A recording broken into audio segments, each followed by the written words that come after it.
Hello বন্ধুরা, চলে এলাম আরও একটি নতুন খাবারের রেসিপি নিয়ে। আলু চিপস ছোট কি বড়, প্রত্যেকেই একটি প্রিয় খাবার। এটি যে কোনো সময়ে খাওয়া যায়। খুব অল্প পরিশ্রমে ও অল্প সময়ে আলু চিপস বাড়িতে তৈরি করা যায়। তো আলু চিপস বানানোর জন্য কি কি উপকরণ নেবেন চলুন দেখে নেওয়া যাক।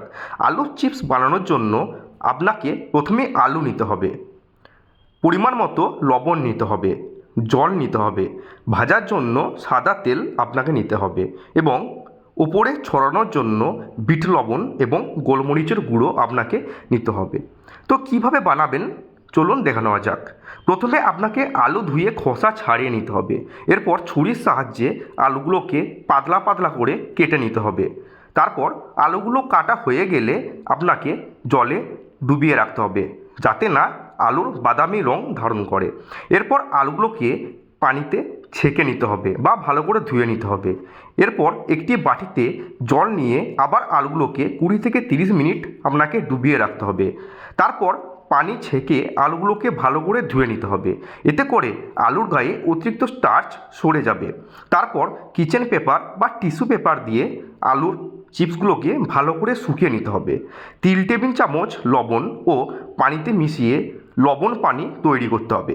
ডুবো তেলে ভাজার জন্য কড়াই আপনাকে তেল গরম করতে হবে।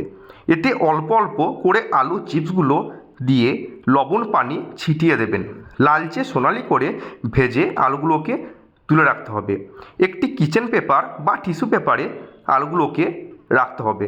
তাতে কি হবে, আলুগুলো থেকে অতিরিক্ত তেল সরে যাবে।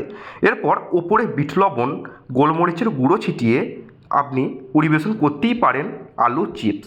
তো এইভাবেই খুব অল্প সময়েই আপনারা আলু চিপস বাড়িতেই বাচ্চাদের জন্য বা পরিবারের সদস্যদের জন্য তৈরি করে নিতেই পারেন।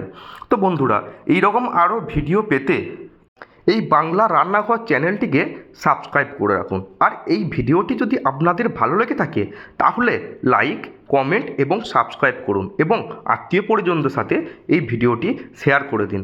দেখা হচ্ছে অন্য কোনো দিন মজার কোনো খাবারের রেসিপি নিয়ে। আজকের মতো টাটা।